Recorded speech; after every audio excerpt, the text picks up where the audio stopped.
오늘은 교회력으로 성령 강림 주일입니다. 부활절 4월 9일 지나서 50일째 되는 날을 우리는 성령 강림 주일로 지킵니다. 우리가 하나님이나 예수님은 누구인지 아는데 성령님은 누구인지 잘 모르는 경우가 있습니다. 우리나라에서 세계적으로 알려져 있는 신학자 김세윤 교수님은 하나님과 예수님과 성령님에 대해서 이렇게 설명하고 있습니다. 하나님은 우주와 만물을 지으신 창조주이시고 예수님은 그 초월자이신 하나님의 초월을 유지하는 가운데 성육신하셔서 우리의 구원을 이루신 분이시며 성령님은 지금도 계속 그의 영을 통하여 이 세상 우리 가운데 계시면서 구원의 효력을 계속적으로 발생하게 하시는 분이라 그렇게 설명을 하고 있습니다. 이것보다 더 자세한 설명은 사실 하기가 쉽지는 않습니다. 우리 하나님은 창조와 구원을 이루시고 예수님은 성육신 하셔서 그 하나님의 초월성을 그대로 가지고 계시면서 십자가에 돌아가셔서 우리를 구원하신 분이시며 성령님은 그 구원이 효력을 발생하도록 하기 위해 지금도 계속 우리를 위하여 일하시는 분이라 이렇게 설명할 수 있습니다. 성령을 우리는 한마디로 사람들이 물을 때 뭐라고 대답할 수 있는가 하면은 성령은 곧 하나님의 영, 예수님의 영이라 이렇게 우리는 대답하면 정확한 대답이 될 수 있습니다. 그 하나님이 그 예수님이 성령으로 지금도 우리 가운데 오셔서 역사하시는 분, 그분이 바로 성령님이시다 하는 것입니다. 성령은 구약 시대에도 있었습니다. 이미 창조하실 때부터 성경에 보면 우리가 우리의 형상대로 사람을 만들되 남자와 여자로 만드시고 하는 그 말씀 속에서 복수, 우리라고 하는 표현이 있습니다. 이 우리라고 하는 표현이 곧 성부, 성자, 성령을 말씀하고 있습니다. 이미 창조하실 때부터 이 세 위 대신 삼위일체 하나님은 계셨습니다. 그래서 요한복음에서 예수님께서도 말씀하시기를 내가 이미 하나님께서 세상을 만드실 때 그와 함께 계셨느니라 말씀하고 계십니다. 그런데 신약 성경 사도행전에 초대교회 성도들이 성령의 충만함을 받았다고 했습니다. 이것은 없던 것이 그때 처음 나타난 것이 아니고 성령은 창조할 때부터 계셨지만 초대교회 성도들의 간절한 기도로 그 성령의 역사하심을 다시 한번 뜨겁게 경험했다 하는 그런 뜻입니다. 우리가 성령 충만하게 해달라고 기도하지 않습니까? 그 말은 우리 속에 하나님의 영으로 가득 차게 해 주십시오. 예수 그리스도의 영으로 우리 속에 가득 차게 해 주십시오 하는 말과 같은 말입니다. 삼위일체 하나님이 영으로 우리 가운데 거하도록 하는 것입니다. 우리 속에 성령이 가득 차게 되면 하나님이 우리를 보고 기뻐하시고 예수님이 기뻐하십니다. 우리가 성령의 생각대로 살면 성령님이 우리를 보고 기뻐하십니다. 그런데 우리가 잘못된 길로 가고 성령의 뜻을 따라 살지 아니하고 육신의 뜻을 따라 살면 성령님은 탄식하신다고 했습니다. 우리 속에 성령이 사라지게 되면 우리는 성령의 사람으로 사는 것이 아니라 눈에 보이는 이 육신의 사람, 육신적인 사람으로만 살게 된다고 하는 것입니다. 그래서 로마서 8장 9절 말씀에 보면 만일 너희 속에 하나님의 영이 거하시면 너희가 육신에 있지 아니하고 영에 있나니 누구든지 그리스도의 영이 없으면 그리스도의 사람이 아니니라 말씀하고 있습니다. 이 말을 더 실감 있게 말하면 이렇습니다. 누구든지 그리스도의 영이 없으면 그리스도의 사람이 아니라고 하는 여기에서 우리가 그리스도라고 하는 말을 빼고 말을 한다면 누구든지 그리스도의 영이 없으면 사람이 아니라 이렇게 우리가 말해도 틀린 말은 아닙니다. 성령이 우리 가운데 없으면 우리는 사람이 아니다 이렇게 말할 수 있다 그 말입니다. 이것은 제 말이 아니고 우리 예수님께서 말씀하신 것입니다. 우리 예수님께서는 마태복음 8장 22절 말씀에 이렇게 말씀하십니다. 죽은 자들로 저희 죽은 자를 장사하게 하고 너는 나를 따르라. 예수님이 말씀하셨습니다. 예수님을 따르겠다고 하는 어떤 사람에게 예수님께서 말씀하신 내용입니다.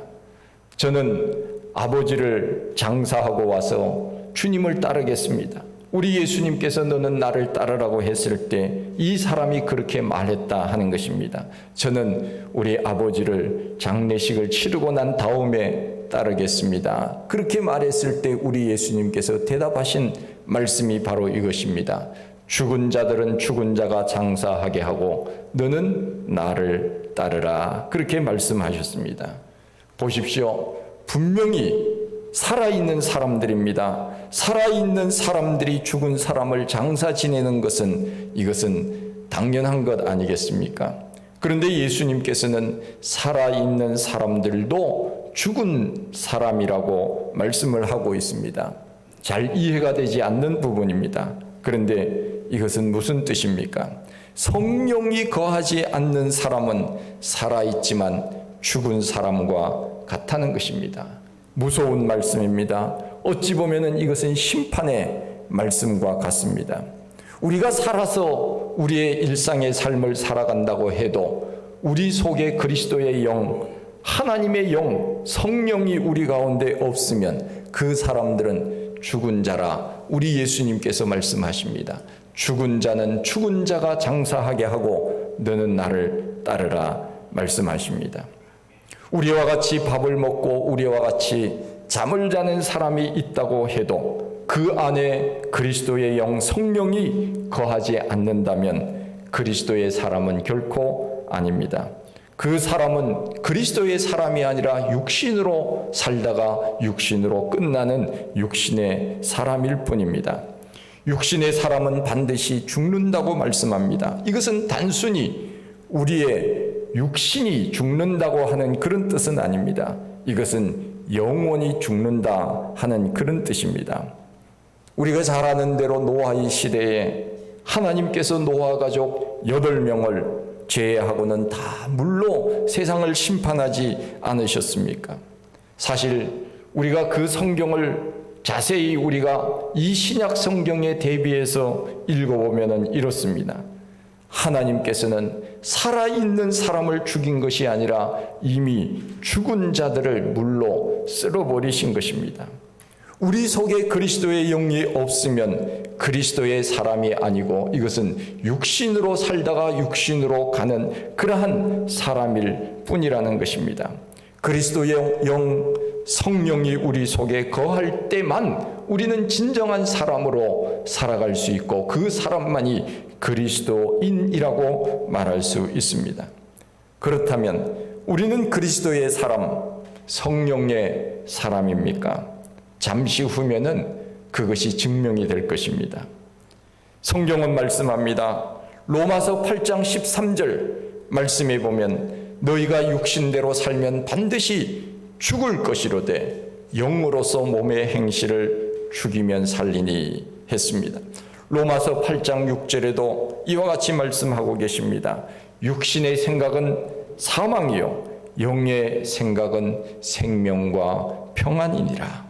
다시 말하면 성령님을 내 마음속에 모시지 아니하고 육신대로만 살면은 죽는다고 하는 것입니다.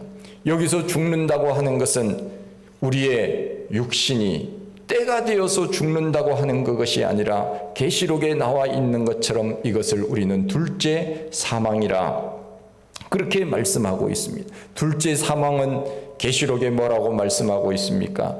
영원한 불못에 던져지는 것, 이것이 바로 둘째 사망이라. 다시 말하면 우리가 성령으로 살지 아니하면, 하나님의 영으로 우리가 이 땅을 살지 아니하면 우리가 반드시 죽는데, 육신으로 살면 반드시 죽는데, 그것은 곧 둘째 사망, 영원한 불못에 던져지는 죽음이라고 성경은 말씀하고 있습니다. 왕이 사는 곳을 옛날에는 왕궁이라고 했습니다. 그래서 우리가 조선시대에 있었던 왕이 살던 곳, 경복궁, 덕수궁, 그렇게 궁궐을 이야기하지 않습니까? 그렇다면 성령님이 사는 집이 어디입니까? 성령님이 사는 집을 우리는 성전이라고 말할 수 있습니다. 그래서 고린도전서 3장 16절에는 이렇게 말씀합니다. 너희가 하나님의 성전인 것과 하나님의 성령이 너희 안에 거하시는 것을 알지 못하느냐? 그렇게 말씀하고 계십니다. 다시 말하면 너희가 성전이다 하는 것입니다. 내 자신, 우리 각자 개개인 한 사람 한 사람이 성전이라 이렇게 말씀하고 있습니다. 눈에 보이는 이 성전은 우리가 예배드리는 장소, 이곳이 바로 성전이라고도 말합니다. 그러나 눈에 보이지 않는 성전이 있는데 그것이 바로 고린도전서에서 우리들에게 가르쳐주는 우리의 내면 속에 있는 하나님의 영, 예수 그리스도의 영, 성령, 이것이 우리 가운데 있다면 우리는 우리의 몸이 성전이 된다고 하는 것입니다. 그래서 너희가 하나님의 성전인 것을 알지 못하느냐? 우리 몸이 성령님이 거하시는 성전이라고 하는 것입니다. 성령님이 우리 안에 거하고 계신다면 우리는 각자 개인이 성전이 된다 하는 것입니다. 우리가 성전이라고 하면은 얼마나 거룩한 곳입니까? 그러기에 우리는 우리의 몸을 잘 관리해야 됩니다. 이 성전이 더럽혀지지 않도록 우리의 몸을 잘 관리하고 우리가 건강을 위하여 애를 쓰는 것도 마찬가지입니다. 이 몸이 성령이 거하는 성전이기 때문에 우리는 이 몸을 잘 관리할 필요가 있습니다. 아무렇게나 우리가 살아서는 안 됩니다. 자기의 몸을 함부로 해하려고 해서도 안 됩니다. 우리가 멀리 집을 떠나 있으면은 무슨 생각이 납니까? 집 생각이 나죠.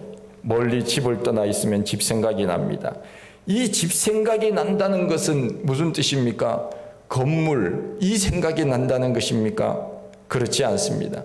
가족 생각이 난다는 말입니다. 마찬가지입니다. 집을 떠나면 가족이 생각나듯이 예수님을 구주로 영접한 사람들에게는 성령님의 생각이 나야 당연한 것입니다. 생각을 해서 생각이 나는 것이 아니라 생각하지 않아도 내 속에 성령님이 거주하신다면 언제나 우리는 성령님의 생각으로 살아야 된다고 하는 그 말입니다. 그것이 바로 성령의 사람입니다. 성령은 곧 하나님을 생각하는 것입니다. 예수님을 생각하는 것입니다. 그것이 바로 성령의 생각입니다. 우리가 어떤 일들을 할 때 그 생각이 계속적으로 나지 않습니까? 중요한 일이라든가 혹은 어떤 상처받은 일이라든가 이런 것들이 있으면 계속적으로 내 마음속에 그 생각이 지워지지 않는 경우가 있습니다. 굉장히 우리 사람은 예민하기 때문에 그런 부분에 특히 어떤 잘못된 그런 부분들에 대해서 우리가 굉장히 오랫동안 생각을 합니다. 그러나 우리 속에 성령님이 계시면 그와 마찬가지로 그거보다 더 간절한 마음으로 우리는 하나님을 생각할 수 있어야 되고 예수님을 생각할 수 있어야 됩니다. 언제나 내 안에 예수 그리스도 그분이 계신다고 하는 그 마음으로 늘 그분을 생각하면서 그분을 묵상하며 사는 것, 이것이 바로 우리가 잘 사는 것이며 그것이 바로 성령의 사람으로 사는 것입니다. 아멘. 그렇다면 성령님은 무엇을 하시는 분입니까? 성령님은 우리가 하나님의 자녀인 것을 증거하신다고 말씀하고 계십니다. 로마서 8장 14절 말씀에 무릇 하나님의 영으로 인도함을 받는 그들은 곧 하나님의 아들이라. 너희는 다시는 무서워하는 종의 영을 받지 아니하였고 양자의 영을 받았으므로 우리가 하나님을 뭐라고 부릅니까? 아빠, 아버지라고 부르짖느니라. 성경은 분명히 말씀하고 있습니다. 성령이 우리 안에 거하시면 우리가 하나님의 자녀인 것을 증거하여 주신다고 했습니다. 그래서 우리는 하나님을 아버지라고 부르짖느니라. 하나님을 아버지라고 부를 수 있는 것이 무엇이냐? 그것은 곧 성령이 내 안에 거함으로 내가 입술로 하나님은 아버지입니다, 아빠, 아버지 이렇게 부르짖는다 그 말입니다. 할렐루야. 우리 속에 성령이 거하지 아니하면은 우리가 하나님을 아버지라고 부를 수가 없습니다. 전에는 우리가 죄에게 종로로 했습니다. 성령님을 모시지 못했을 때는 우상이 시키는 대로 했습니다. 그러나 이제는 우리가 양자의 영을 받았다고 했습니다. 이 양자의 영이라고 하는 것은 곧 하나님 아버지의 영입니다. 원래 하나님은 아들이 하나밖에 없었어요. 예수 그리스도 그분만이 참 아들이었습니다. 나머지는 아들이 아니었습니다.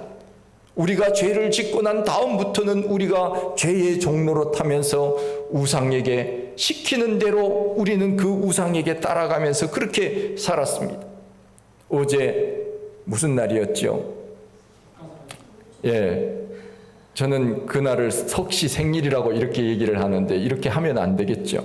어쨌든 어제 그 부처님 오신 날이었는데 사람들은 뭘 보고 절을 합니까? 그 형상을 보고 절을 하지 않습니까? 아무것도 아닌 형상을 보고 사람들은 복을 달라고 합장해서 우리 예수 믿는 사람들은 기도는 다 똑같아요. 손을 모으고 하면은 됐죠. 옛날에는 다 두 손 모으고 고개를 숙이고 눈을 감고 기도합시다 이렇게 해서 두 손을 모으고 했는데 그 차원이 다릅니다. 우리는 살아계신 하나님 앞에 기도하는가 하면 그 사람들은 아무것도 아닌 죽은 신도 아닌 신 우상에게 그 사람들 장인들이 만들어 놓은 그 플라스틱이라든가 나무라든가 쇠붙이 그 앞에 절을 하는 겁니다. 죽은 신입니다. 우리 예수님은 죽었다가 다시 살아나신 부활의 주 아닙니까? 그런데 세상 사람들은 우상을 따라 그렇게 사는 것입니다. 그것이 아무것도 아니라고 성경은 말씀합니다. 숨도 쉬지 못하고 들을 줄도 말할 줄도 모르는 장인들이 만든 것에 불과한 것이라고 성경은 말씀하고 있지 않습니까? 우리가 예수 그리스도의 영, 하나님의 영이 우리 가운데 없었을 때에는 우리도 마찬가지로 우상에게 절을 했습니다. 그것이 신인 줄 알고 복을 달라고 빌었습니다. 그 모든 것에 무릎을 꿇고 굴복하고 그렇게 살았던 사람이었습니다. 죄에게 종로로 됐던 사람이었습니다. 그러나 이제는 성령이 내 안에 거하심으로 인하여서 이제는 더 이상 우상에게 마음을 빼앗기지 않게 된 것입니다. 우리 속에는 양자의 영, 하나님의 영을 우리가 받았다고 했습니다. 예수 그리스도 그분만이 참 아들이었지만은 이제는 우리가 양자의 영을 받았기 때문에 우리도 이제는 참 아들이 된 것입니다. 딸은 섭섭해하지 마십시오. 이 말씀 속에 다 포함이 되어 있어요. 하나님의 자녀가 되었다 그 말입니다. 우리가 하나님을 믿고 난 다음부터는 양자의 영, 그 양자의 영을 받았으므로 이제는 하나님의 자녀가 되었다 그 말입니다. 성경에 말씀하고 있지 않습니까? 양자의 영을 받은 사람들은 어떠한 것을 누린다고 했습니까? 상속권을 포함해서 아버지가 누리는 모든 것을 다 누릴 수 있는 고난을 가졌다고 말씀하고 있습니다. 전에는 아들이 아니었습니다. 이제는 하나님의 영이 우리 가운데 있음으로 인하여서 양자의 영이 우리 가운데 있음으로 인하여서 이제는 우리가 하나님의 자녀가 되었다 그 말입니다. 성령이 우리 안에 거하심으로 인하여서 죄의 종에서 하나님의 자녀로 바뀐 것입니다. 할렐루야. 이게 얼마나 귀하고 감사한 일인지 모릅니다. 그래서 우리는 하나님을 아버지라고 부를 수 있게 되었다는 것입니다. 이것이 바로 성령이 내 안에 계신다고 하는 증거입니다. 우리는 성령의 사람이 아니면 하나님을 아버지라고 부를 수가 없다, 그 말입니다. 고린도전서 12장 3절에 또 성령으로 아니하고는 누구든지 예수를 주시라 할 자가 없느니라 말씀하십니다. 로마서 8장 16절에 성령이 친히 우리의 영과 더불어 우리가 하나님의 자녀인 것을 증언하시나니 말씀하고 있습니다. 성령이 내 안에 거함으로 인하여 우리는 예수님을 뭐라고 부를 수 있습니까? 예수님을 주라고 부를 수 있게 되었다, 그 말입니다. 성령이 우리 안에 거하심으로 인하여 우리는 하나님을 아버지라고 부를 수 있게 되었다 하는 그 말입니다. 성령이 없는 사람들은 그렇게 고백하지 못하는 것입니다. 우리가 예수님을 나의 주라고 하나님을 아버지라고 고백할 수 있다면 그 사람은 성령의 사람입니다. 어떤 사람들은 성령 받았습니까? 이렇게 물으면 여러분 뭐라고 대답하십니까? 성령 받았습니까? 받았다고 얘기해야 되겠죠.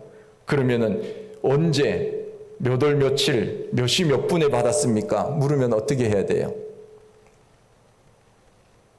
어떻게 해야 되죠? 대답 못하면 그냥 가만히 있으면 됩니까? 성경에 나와 있잖아요. 성령은 바람과 같아서 바람이 어디서 왔다가 어디로 가는지 알지 못하는 것처럼 성령의 임함도 이와 같으니라 말씀하고 있습니다. 성령은 내가 몇 월 며칠 몇 시 몇 분에 받았다고 질문하는 사람은 구원파입니다. 이단들입니다.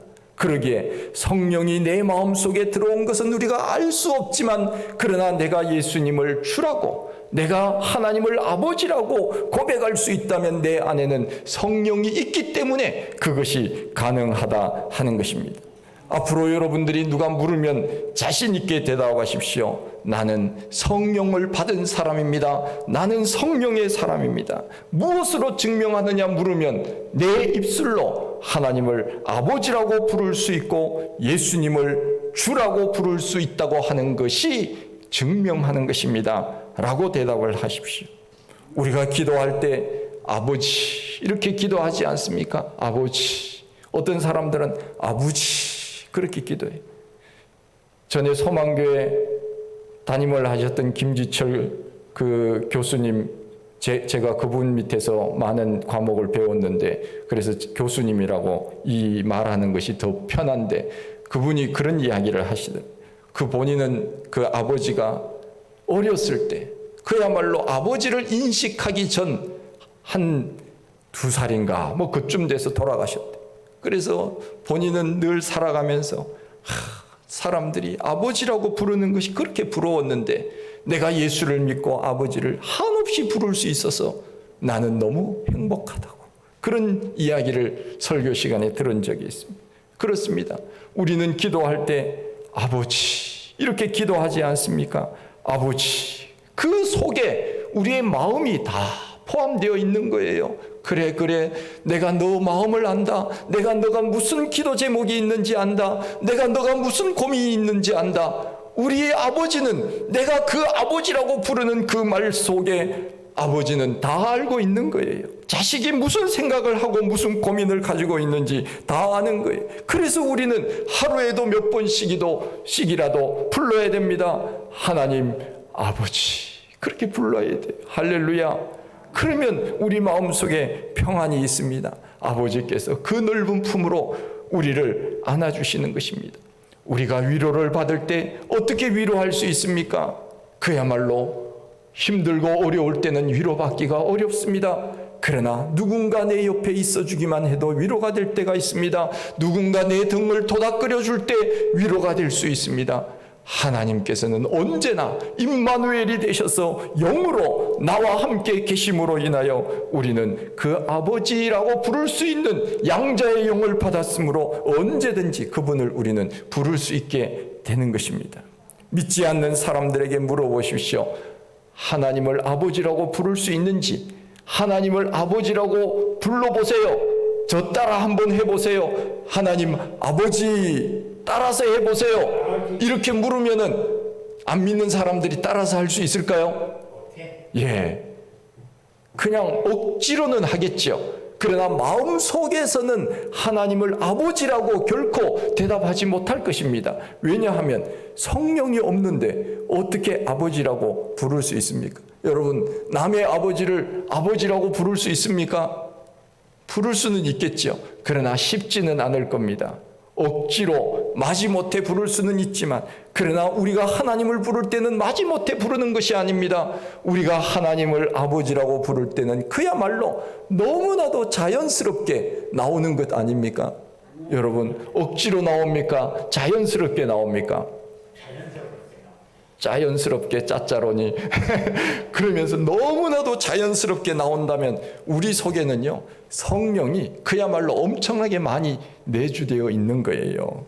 이게 얼마나 귀한 일이고 감사한 일인지 모릅니다. 믿지 않는 사람들은 예수님을 주라고, 구원주라고, 구원자라고 부르지 못합니다. 하나님을 아버지라고 부를 수 없습니다. 왜요? 성령이 없기 때문에, 양자의 영 성령을 받지 못했기 때문에 그렇습니다. 북극에 사는 펭귄들이 있습니다. 펭귄은 바닷가 근처에서 새끼를 낳고 수천 마리가 무리를 지어서 산다고 합니다. 그런데 그 어미가 먹이를 가져와서는 수많은 새끼들 가운데 우리가 볼 때는 펭귄 다 똑같이 생기지 않았습니까? 그런데 자기 새끼를 찾아서 먹이를 준다고 합니다. 다 비슷비슷합니다. 우리가 볼 때는 구분이 되지 않습니다. 그러나 펭귄은 자기 새끼가 누군지를 알고요, 그 새끼에게 먹이를 먹이고 다른 새끼가 오면은 쪼아서 내쫓는 그런 습관이 있다고 합니다. 누가 내 자녀인지 하나님은 다 알고 있습니다. 세상 가운데 우리가 섞여 살지만은 하나님은 저 누구는 내 자녀야, 하나님이 우리를 다 구분하고 계신다는 것입니다. 외국 사람들이 한국 사람들을 보면은 누가 누구인지 모른답니다. 한국 사람들은 다 똑같이 생겼대요. 제가 볼 때는 다 다르게 생겼는데 외국 사람들은 한국 사람들 보고 다 똑같이 생겼다고 합니다. 한국인 2세가 미국에서 태어나서 한국에 처음 왔을 때 그런 이야기를 했다고 합니다. 엄마, 왜 한국 사람들은 다 똑같이 생겼어? 그렇게 얘기했다고 합니다. 왜냐하면 미국은 다인종이니까 검은 사람도 있고 흰 사람도 있고 노란 사람도 있고 빨간 사람도 있고 수많은 얼굴의 형태를 가지고 있지 않습니까? 우리가 서양 사람들을 볼 때 비슷비슷합니다. 저 사람이 미국 사람인지, 저 사람이 영국 사람인지, 저 사람이 독일 사람인지 몰라요. 어렸을 때는 다 미국 사람이라고 불렀습니다. 외국 사람들은 무조건 미국에서 온 줄 알았어요. 알지도 못하니까. 그렇습니다. 우리가 볼 때는 구분이 잘 되지 않습니다. 그러나 하나님께서는 누가 택함받은 자녀이고 누가 영원한 생명을 가지고 사는지 우리의 하나님은 다 아십니다. 그리고 우리는 양자의 영, 성령, 하나님의 영, 예수 그리스도의 영을 받아서 살기 때문에 우리는 자연스럽게 하나님을 아버지라고, 예수 그리스도를 퀴리오스, 주라고, 구원자라고 우리가 그렇게 부르지 않습니까? 성령의 은혜가 아니면 우리는 그렇게 할 수가 없습니다. 그러기에 우리는 어떻게 살아야 됩니까? 육신대로 살아서는 안 된다고 말씀하고 있습니다. 우리가 죄를 지으면은 고민이 됩니다. 윤동주가 고백한 것처럼 하늘을 우러러 한 점 부끄러움이 없기를 잎새에 이는 바람에도 나는 괴로워했다. 죽어가는 이 모든 것을 사랑해야지. 그러면서 고백하지 않았습니까? 하늘을 우러러 한 점 부끄러움이 없이 이는 바람에도 나는 괴로워했다. 성령을 받았기 때문에 그런 고백이 나오는 거예요. 내 속에 성령이 있으면 내가 조금이라도 죄를 지으면 괴로워하는 거예요. 내 양심이 부끄러운 일들을 행했다면 괴로워하는 거예요. 그것이 바로 성령의 사람입니다. 우리는 성령을 받았기에 육신대로 살면은 안 됩니다. 성령님이 기뻐하시는 대로 살아야 됩니다. 어떤 사람이 주일에 교회에 오지 않았습니다. 교회 오기 싫어서 친구들하고 놀러 갔습니다. 처음에는 놀러 가는 것이 좋았지만 나중에는 재미가 없었습니다. 놀러 가서는 교회 생각이 나는 것입니다. 예배드리는 모습이 떠오르고 목사님 말씀이 자꾸 생각이 나서 견딜 수가 없었습니다. 노는 것이 결코 즐겁지 않았습니다. 성령께서 그 마음을 깨닫게 해주신 것입니다. 얘야, 너 지금 주일인데 너 지금 어디에 지금 서 있느냐? 너 지금 주일인데 오늘 예배 안 드리고 뭐 하고 있느냐? 성령께서 우리의 마음을 깨닫게 해주시는 거예요. 그래서 내 마음이 괴로운 거예요. 그것이 바로 성령의 사람입니다. 육신으로 살지 아니하고 우리는 성령님이 기뻐하시는 그 마음으로 우리가 살 수 있게 되는 것입니다. 육신으로 살면은 죽습니다. 죽는데 육신만 죽는 것이 아니라 영원한 불못에 던져지는 둘째 사망을 경험하게 된다는 것입니다. 그러기에 우리는 이제 더 이상 양자의 영을 받았기 때문에 육신으로 살지 마십시다. 오직 우리는 성령의 그 능력으로 사십시다. 성령께서 기뻐하시는 모습으로 사십시다. 성령께서 언제나 내 마음에 머물러서 나와 동행하기를 즐거워하며 그 성령님을 기쁘시게 하며 살아가십시다. 그리하면 우리의 삶이 더 복되고 더 행복한 삶이 되지 않겠습니까? 그런 성도들이 다 되시기를 축원드립니다. 하나님 아버지, 크신 은혜와 사랑을 감사드립니다. 저희들 사랑해 주시고 오늘 성령 강림 주일을 맞이하면서 우리에게 성령님을 모시고 살게 하여 주신 은혜 감사합니다. 세상 사람들은 하나님을 아버지라고 예수님을 주라고 고백하지 못하지만 성령 받은 우리는 너무나도 자연스럽게 우리의 하나님을 아버지로 예수님을 주라고 고백할 수 있게 하여 주신 것 참 감사합니다. 평생 동안 이 은혜 감사하면서 성령님과 동행하며 즐겁고 행복한 삶을 사는 우리 모두가 다 되게 하여 주시옵소서. 예수님 이름으로 기도하옵나이다. 아멘.